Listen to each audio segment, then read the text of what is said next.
श्रावण मास में आज हम 11वें दिन की कथा कहते हैं। श्री संत कुमार जी ने भगवान शंकर से इच्छा प्रकट की, हे प्रभु, आपने मुझे सब वारों का महात्मा बताया, अब मुझे तिथि महात्मा के बारे में जानकारी की इच्छा हो रही है।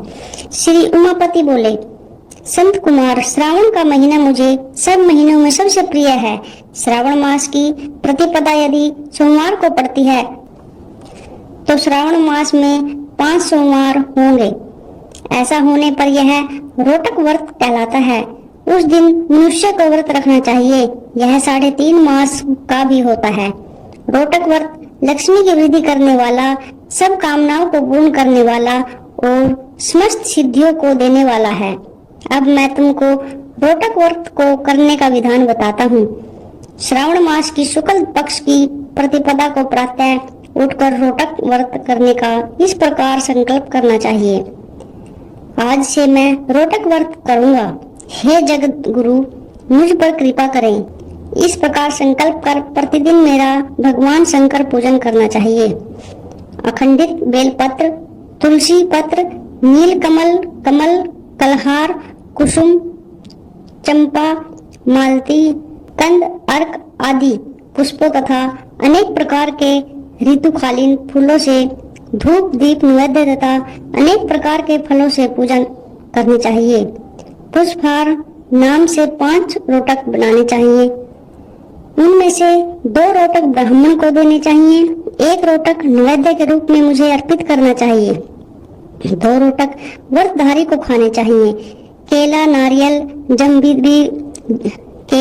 नारिकेल, जम्बीरी, बिजोरा, नींबू, खजूर, ककड़ी, दाख, नारंगी, मातुलिंग, अखरोट, अनार और ऋतु में पाए जाने वाले फलों के अर्घ्य दान के लिए उत्तम कहा गया है। इस व्रत को पूर्ण कर लेने पर सब कामना पूरी हो जाती है। संत कुमार, अब इस व्रत का पुण्य फल सुनो। जितना फल 7 समुद्र पर्यंत भूमि दान करने से मिलता है, उतना ही फल इस व्रत को विधि पूर्वक करने से मिलता है। इस व्रत को 5 वर्ष तक करने से अतुल धन संपत्ति प्राप्त होती है। इसके उद्यापन में सोने के 2 रोटक बनाने चाहिए। पहले दिन अधिवासन करके अन्य दिनों में प्रातः काल शिव मंत्र द्वारा घी तथा बेलपत्रों से हवन करना चाहिए। इस प्रकार व्रत करने से मनुष्य की सब मनोकामना पूरी होती है।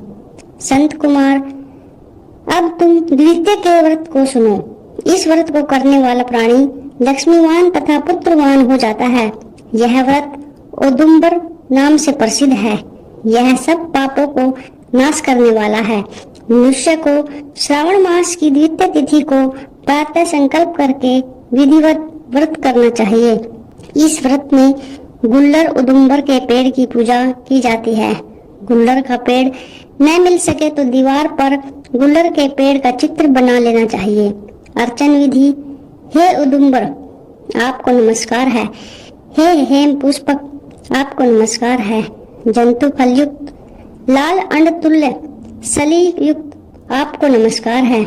इसके बाद शिव तथा चक्र की पूजा करनी चाहिए। गुल्लर के 33 फलों से 11 फल ब्राह्मण को, 11 फल देवता को और शेष 11 फल को स्वयं ग्रहण कर खाना चाहिए। इस दिन अन्न नहीं खाना चाहिए। रात में शुक्र तथा मेरा भगवान शंकर अर्चना करते हुए जागरण करना चाहिए। इस प्रकार यह व्रत 11 वर्ष तक करें, फिर इसका उद्यापन करें।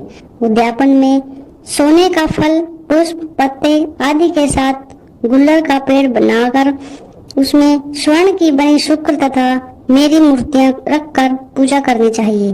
दूसरे दिन प्रातः छोटे छोटे गुल्लर के फलों से 108 हवन करें। औदुंबर की लकड़ी, घी तथा तिलों द्वारा हवन करना चाहिए। हवन की समाप्ति पर आचार्य का पूजन करना चाहिए। अपनी सामर्थ्य के अनुसार ब्राह्मणों को भोजन कराना चाहिए। फल परिणाम, जिस प्रकार गुल्लर का पेड़ फलों से लदा रहता है, उसी प्रकार व्रती के यहाँ भी बहुत से पुत्र होते हैं तथा वंश वृद्धि होती है। उसे कभी धन्य धान्य की कमी नहीं होती।